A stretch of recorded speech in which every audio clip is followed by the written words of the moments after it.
What up, guys? This is Adon here with Yugioh Gaming Channel, back with another deck profile from a bro, a long time no see type of guy. What you play for us today, and what place you come in? I'm the Birdman. Obviously, I played birds, right? Yo, you know they didn't like. Just kidding. It was Skull Guardian, voiceless voice. Yo, I guess let's see what you got for us, bro. I know you got spice. I took second today, 3-1. My only loss was to our first place winner, who was playing Fire Warrior, like Infernoble battling boxer. And the only reason I lost really was I bricked super hard, which it's a ritual deck. It does that. Unfortunate. But all right, deck profile. So first, obviously, 3 low. That'll probably never, ever change. And if you open low and barrier, you're basically off to the races already. So low, summon, gets barrier, or it gets the continuous trap radiance. Typically you're going to get barrier. Or if you open barrier, you can get other radiance, or you can get second barrier, just for more protection. And then this activates like it's like a rota basically for the archetype.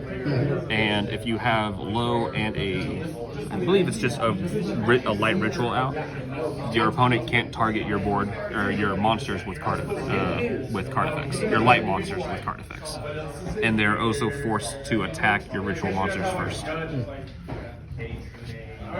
Yeah, I noticed that about that deck. It does seem pretty situational on certain things that you do, but that targeting thing is pretty good. It does. People always forget how good targeting protection is. The other best starter of the deck, 3 Diviner. So with Diviner, it's good going first or second, because going second you can send either Intis or Herald if you need to, or going first you send Trius. So you send Trius to grave, and then you Trius effect tribute to Diviner, summon out the Trius, and then since Diviner was tributed, Diviner triggers in grave to summon out Low, and then Low gets you barrier, so on and so forth. It just snowballs from there. Rest of main deck. Or not, well, rest of engine, I should say. 3 Saphira. And the 1 Ceravis. I gotta say, that is so pretty. So Saphira, you discard her, and she acts like a preparation of rites. She foolishes the ritual spell and adds a light ritual monster. Ceravis is kind of your combo ender, because he'll can special summon himself, not as a chain link, shuffling back in the ritual spell and any spell card from grave or hand to summon himself. And then on your opponent's turn, if they activate a card effect, he bounces himself back to hand as cost, and he'll summon out a ritual from hand or deck, ignoring summoning.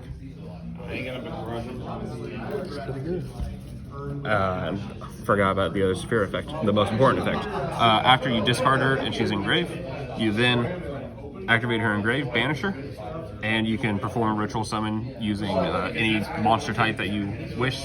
Like you'll see, I also play Fenrir. Fenrir is a 7, so you can Saphira, banish, tribute the Fenrir as the whole cost for summoning the Skull Guardian, because they're both 7s. 2 Skull Guardian. I've seen a couple profiles running 3. I think 2. I think I'm gonna keep running 2 personally. It's the heart and soul of the deck. It's a giant monster, 4100. If Low's on field or in grave, it's an Omni. It's a searcher. Does everything the deck needs. I play only 1 Ceravis. I'm wanting to bump it up to 2. I feel like that's definitely what you're going to want to do, because it's just so good. It's the on-field disruption of a special summon. It's targeting protection. So, like, if you summon Low and they imperm you or effect veiler you, damn, that sucks. Anyway, Ceravis, protect, negate. Awesome. I run 2 other rituals that I'm going to cut, because they just aren't doing anything. You 100% don't need to play the original Saphira. I'm playing her just because I have an ulti and I like her. Odd Eyes it's an additional negate, but I feel like I never get him on board. So I'm going to cut both of them, replace him with another Ceravis, and then Saphira probably with Called By. You mean to tell me you didn't run no call by? I have called by inside. Oh, okay, that's good. 2 prayer. I feel like that's standard. 3 might be a little bit bricky. So prayer, if you have prayer, ritual, and Fenrir in hand, you cannot use prayer with Fenrir because prayer requires a light monster to be the tribute material. Saphira does not have that restriction, which is why that interaction with Saphira and Fenrir can happen. Okay. Also, if your opponent Raigekis your board twice, you can banish prayer and then special summon out another guardian. One in the trap. You don't need anything more, unless you.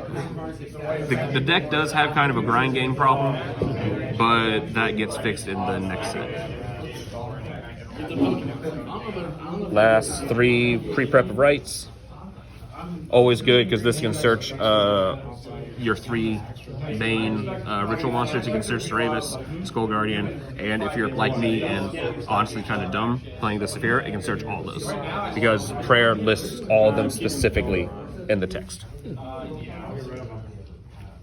Non-engine. The 3 Fenrir. That's a good board breaker. Good going first and second. And the 3 Droll. Our locals is Droll heaven.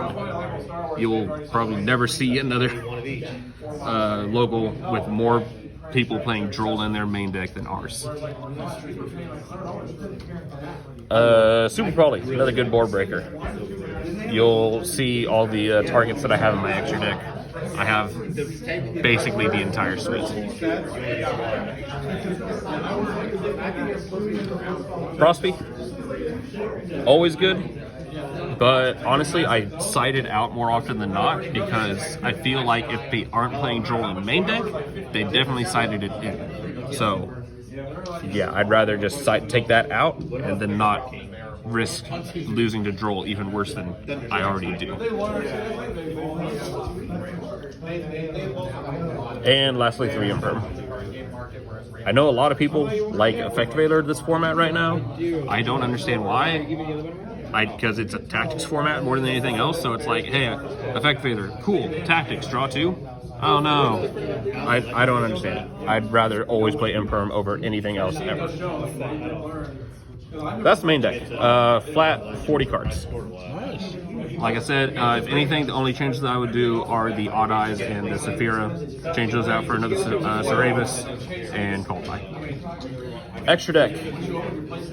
Here is the suite of Super Poly targets.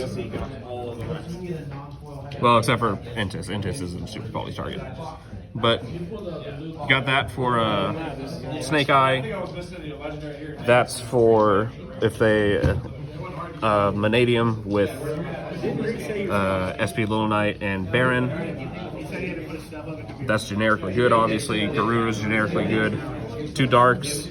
And this is only basically specifically for oh man, what's the deck? Centurion. So that way they don't Calamity lock you. Because that's Dragon Synchro and a Warrior monster, so the fulfillments for that are... Oh wait, no. You can't do that with Centurion. You need Prancer Dragon for that. Change that out with something else. But Super Poly targets, always good. Super Poly is a great card. Maybe a second Garuda. Arclight for Diviner, obviously, and Chaos Angel. So the only tuner in the deck is Diviner of the Herald, but Chaos Angel has the summoning fulfillment. You can use light monster you control as a tuner. So you use Trias Hierarchia and Low, and then you summon Chaos Angel. And then it's unaffected by activated monster effects. So you got a pseudo kind of towers. Everyone knows Chaos Angel. It's great. Typhon's good. It came in handy during my round 4 against the Infernoble player, but I couldn't really capitalize. But Typhon, infinitely good. Summon a Low, and then just slap Typhon on. Links. Link Haribo. I would probably take this out for Anima. got the 2 Dynamondo. So the play there is you have Skull Guardian and Low. You link it to Dynamondo, and then on the opponent's turn during draw phase, you tribute the Dynamondo, summon out the Skull Guardian from grave, and then you get Low back from grave, and then you can place the continuous trap. So then you basically have your full board established again. Last 2 cards, Little Knight. You know, she's a generically good card, and I was talking with a friend, and we just thought that Soldier of Chaos was a funny card to put in, since it's another card that can be untargetable if you link into it with a 7 or higher. So, you know, it's just fun. And onto side deck. Triple Nib. Nib's another card that will pretty much almost always be good. 3 DD Crow. Honestly, I would play Soul Release over DD Crow, but I don't have Soul Release, so I'm playing DD Crow. So you can't fault DD Crow, especially with how everything is right now. Go to your draw phase. You drop DD Crow on their Promethean Princess before they can do anything. You're like, oh no, I can't. This part's kind of weird, honestly, because I haven't been sure what I wanted to do with the side deck for a while. Double Storm and Cyclone. I would probably take a Storm out for another Cyclone and then Storm for Duster. Well, like I said, I'm just not sure what I wanted to do with the side personally. Same with Change of Heart. You're just like, yeah, Change of Heart's a good one-off, sure. Called by, as I said earlier, probably put that in the main deck instead. And lastly, 3 7 limit. The only cards that you basically side in going first are going to be those 4. And then matchup dependent, maybe Cyclone. Okay, shoot. Thank you again for the deck profile, bro. You got any shout outs for us? Thank you, Adrian. I mean, just the usual suite of people. Good old Kyle, Gage, Marco, Julian, John, Pink Elephant in general. Yeah. Let's get John in there. John actually here, yo. Well, shoot, thank you again, Montana, for the deck profile. Much love, Adrian. And we'll catch y'all in the next one. Peace.